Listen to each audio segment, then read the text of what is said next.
talk about what is needed in the future is I never permitted my late husband to come to any of my talks because when I ask for questions, he would sit there where you are sitting and he would raise his hand. I would have to recognize him. He would tell all of you at this Maha conference, don't listen to her, it's all talk. And I make an exception. Fred loved Diane Sawyer. When Diane Sawyer came in 60 minutes to my apartment in Washington Heights, where I still live, I didn't have the heart to say you can't be home. So here is Fred Westheimer and I sitting on the couch, Diane Sawyer right here, the cameras are rolling, and the first question she says, Mr. Westheimer, how is your sex life? To which Fred said, the shoemaker's children on the shoes. So here is what I would like to put some issues on the table. I never ask personal questions, but I talk very explicitly. Even now that I just turned 85, I still talk very explicitly. When I think about what the future holds, the first thing to think about is they are now talking, it's brand new, they are talking about a pill for women. That worries me, because look what happened with Viagra. When Viagra came to the market, and when I used to tell people, if you do have difficulty with your erection, go and see a urologist. If the urologist says you can take Viagra, okay? So here's what happened across the United States and Israel. He went, he got the Viagra, he now has an erection from the floor to the ceiling. He comes home, he's at home, and he says to his wife, hop into bed. Because number one, he thinks that that's the last erection of his life. And what happens is that if he forgot her birthday, if he forgot, in the United States particularly, if there is a sports event on television, he might not have talked to her for 3 days. And all of you women know what that wife told him what to do with an erection. So the point is that the relationship has to be established and has to be a good one. And that holds true from the past. We have the best scientifically validated data about sexual functioning that has ever been made. We have had Kinsey with tremendous questionnaire survey about the knowledge, attitude, and practice of the American male and the American female. I say American because that's really where I live and where I know have most of the knowledge. Some of you, especially researchers, should now do a duplication of that Kinsey report, because the Kinsey report is 50 years old. It's too old. After Kinsey came Masters and Johnson. Masters and Johnson observed in a laboratory setting 1,400 sexual intercourse episodes, people actually having sex, penises wired up, lubrication in the vagina measured, heartbeat measured, brain waves measured, anything that could be measured was measured. We learned a great deal from that. Again, too old now, we need a new study. After Masters and Johnson came Dr. Helen Smith-Kaplan, and I worked with her for 7 years. A wonderful trainer and a wonderful model of how to train sex therapists. So we know that some things have changed. For example, in Kinsey's study, 30%, let's make believe that I have a breadboard here, I will draw a normal curve. In Kinsey studies, 30% of women do have sexual satisfaction, they have an orgasm when during intercourse. Another 30% do have sexual satisfaction when the clitoris is being stimulated either before or before or after intercourse, 30% of American sexually active women in these studies do not have sexual satisfaction. That number is changing as we sit here and talk, because we are talking so much about it. There is definitely more sexual literacy, so there are more women who know that a woman has to take the responsibility for her sexual satisfaction. And she has to be sexually literate, both have to be sexually literate. For example, there is a moment before the orgasmic response where nothing happens. And very many women used to give up. They used to say nothing is happening. We have to teach for him to continue stimulating her, or for her to stimulate herself, because there is that moment in French it's called the petit mort, before the orgasmic response, where nothing happens, and we can't have more people not to have sex, more women not to have sexual satisfaction. When I talk about the normal curve, I gave you 30, 30, 30. What do I owe you? 10. 5% of women on the extreme of the normal curve, they can have, they are easily orgasmic, they don't need a sex therapist. The other extreme, what do I owe you? Another 5 of women. If a couple, right now talking about women, walks into a sex therapist's office, a sex therapist takes what is called a sexual status examination. In the office, I ask very specific questions in order to assess if I can be of help. So those 5% on the extreme of the normal curve, if I detect that they are either depressed or alcoholic or some other issues, I would send to a psychiatrist first, because this short-term psychosexual therapy would not work with somebody who's either depressed or an alcoholic. If it's a question of teaching, of what to do, for example, we know that there is a tremendous change. There are less men who are premature ejaculators, which means they ejaculate faster than they want to. We have to teach a lot about, that's what I did in this book, with a gynecologist, actually speaking, about menopause, because they used to think that after menopause, that's the end of sex life. In the Jewish tradition, they knew better. It says specifically that a man is obligated to provide, a husband, not just any man in the audience, a husband is obligated to provide sexual satisfaction to his wife, even after menopause, which shows us the importance of that relationship, and it showed us that they knew that sex is not only for procreation, but also for recreation. There is an interesting article which I give you for homework that was in the New York Times right a few days ago. I don't have time to discuss it, but I would like you to read it. First of all, the title is very funny. I have what she's having. Do you remember the movie? She did have an orgasm. There is no question. I'm just sitting there. But it's a very serious article. What do women want? So it's the same question that Freud used to ask already. And it talks about research and about some of the issues that are on the horizon. Interesting. In the Talmud, it says, Isha kitasriya, when a woman, they said kitasriya, which would mean ejaculate. A woman does not ejaculate. I'll talk about that in a moment. But it says, if a woman is being brought to sexual satisfaction, she has an orgasm, before he ejaculates, she's going to bear a son. I need somebody like you here, Hebrew University, Weizmann Institute, or somebody, to do a study.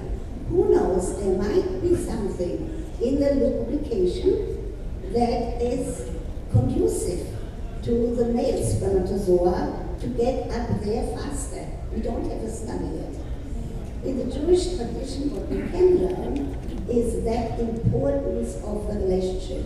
all of you know that the Eshet Chayil, and the husband comes home on Friday night. Friday night, it's what is it? Mitzvah to engage in sexual activity. I don't want you just to think it's Friday night and pick up somebody in the audience. We are talking about a husband and wife. But it's interesting in that Shir HaShirim, in that Song of Songs, there is one sentence that, in my opinion, is the most sexually arousing that a husband could tell his wife. It says, there are many wonderful women out there, but he says to her, you are the best. So they knew also about the frequency. That's something that in that study, recently, very many people are increasingly saying that it's not true that women don't want to be having sex as much as men. And I do agree with that. There are very many women where if the relationship is not good, then he goes to sleep before she goes to sleep, and there's no sex in that relationship. And in the Jewish tradition, it says specifically how often different professions should have sex. For example, it says a sailor every 6 months, because he's not old. I told my daughter not to marry a sailor. So they knew about the importance of the relationship. When they talk about will there be a pill for women, I'm worried about that. Not that I think that there shouldn't be one if she needs it and if a physician is going to prescribe it. But I am very worried these days about the relationship not going to be cultivated. That they think, all right, we pop a pill, like it's a headache, and that would solve the issue of that libido, of that sexual desire. Not so, but if there are problems and if it could be helped, for example, in the sexual literacy that I talk about, we have to know that a man at a certain age, I'm not giving an exact age, because each man is different, needs physical stimulation in order to obtain and maintain erection. A woman after menopause needs a lubrication in order to have sex, in order for sex not to be painful. So all of this is part of that sexual literacy, and I think if they will find that there is a certain pill, if people don't rely on it, and it's part of the relationship, I have no problem, because the worry is most people just, not only in Israel or in the United States, I hear that in Europe, no time for sex. Both are working, there are children, the children, if they are teenagers, it's even worse, because they never go to sleep, so there's no privacy. I tell couples to go to a motel once in a while, have a couple bath, take some champagne, do something that is that varies the experience, so that it's not going to fall asleep. The argument no time is should not really exist, because people just have to keep the time for caressing, for sexual arousal, for maybe reading some sexually explicit material. Here is something that is of interest. Who read 50 Shades of Grey? In Israel it was sold out the first day that the book came out anymore. Interesting. Some passages in there are not true, some people like it, because there are some kind of sexual activity that not everybody wants to engage in. Both people in 50 Shades of Grey are of age, and there's no question of somebody forcing. It's not required reading. You can turn the page if there is a passage that you don't like. It proves the point that I've been making all these years. women do get aroused by sexually explicit material, either reading or on the internet or on television. So it's not true that they don't get aroused. We have had Lady Chatterley's Lover, if you remember that, 50 years ago. If you remember the book by Nancy Friday, all of the fantasies for men, for women. If you remember the book Fear of Flying. So women do get aroused, and this is important, so that they don't, the point now on that required, on the homework that I give you, is that they say that they know that maybe some women are more sexually interested than he is. That has again to do with education, because a man has to know, and both have to know, that after a certain age, the erection after 50, it's different for each man.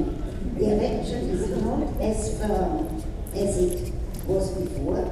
The ejaculation is not as strong.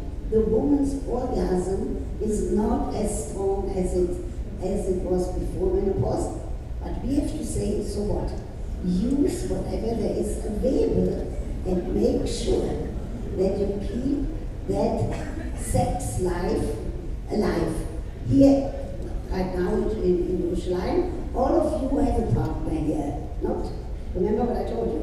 I'm old-fashioned and a square, not just to pick up somebody here. Make believe that tonight is Friday, and after the plenary session, go home, have sex, or go at the hotel. Those of you who come from the States, and try a new position. Tomorrow I'll be here all day, you tell me what's a new position. Maybe I can learn something else. Some people, because of modern life, turn to pills or to alcohol, which is certainly diminishing the life, diminishing the sex life. I told you, they really gave me a quick I'm going to say that on television, they gave me 5 more minutes. Okay.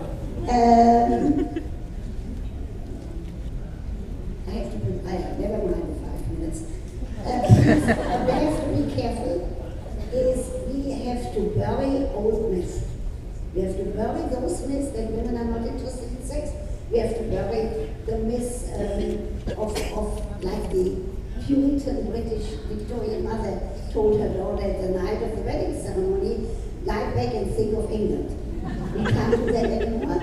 I have to say one word about the G-spot. There is a book on the market written by 3 women that inside the vagina, right next to the urethra, that there is a spot called the Grafenberg spot. If properly stimulated, would bring about a fantastic kind of an orgasm, even a female ejaculation. Careful, because I have women walking into my office saying they think they're not normal because their partner has been trying for 4 months to find their G-spot. I am not saying there's no G-spot. I am not a researcher. I need a researcher to do research to find if there is such a thing. I know that many women report some sensitivity at a particular spot, but careful, the ones that talk about female ejaculation, it might just be a few droplets of liquid, and if she does urinate, some women do, don't make a big to-do, put a towel under and make sure that the sex life remains interesting and remains valid and remains something. Don't say no time. That's what I hear most of the time, that people say no time for sex. Older people, sex in the morning, not at night when they are tired, not at night for men because the testosterone level is lower, but in the morning. Here is one of the things I learned now at Yale, at Princeton, now I'm in Columbia. I learned a great deal from the questions. The best question to give you, because you can use that tonight, is a young man called, he said Dr. Ruth. They couldn't say Westheimer, too long a name. That's how they started. I say Dr. Ruth. And now there's all this other Dr. Phil, Dr. And he said, Dr. Ruth, my girlfriend and I, he was not Orthodox, so he did have a girlfriend and they had sex before marriage. He said, my girlfriend and I have terrific good sex. We love each other. He said, we are going to get married. He said, in order to be on my good side, he wants me to know that they are using contraceptives because they don't want to be my parents right now. So I said, so what's your comment? Because sociologically speaking, these programs create like a community of listeners. People give advice to somebody who called before. He said, his girlfriend likes to toss onion rings on his erect penis. And I did exactly what you're doing. I giggled because a field sex therapist has to visualize what people do, and then it permitted me to use it as a teaching moment. I said, anything two consenting adults do on the kitchen floor, living room couch, bedroom, it's perfectly all right. Those of you who have partners here, tonight, onion rings. Let me have some questions.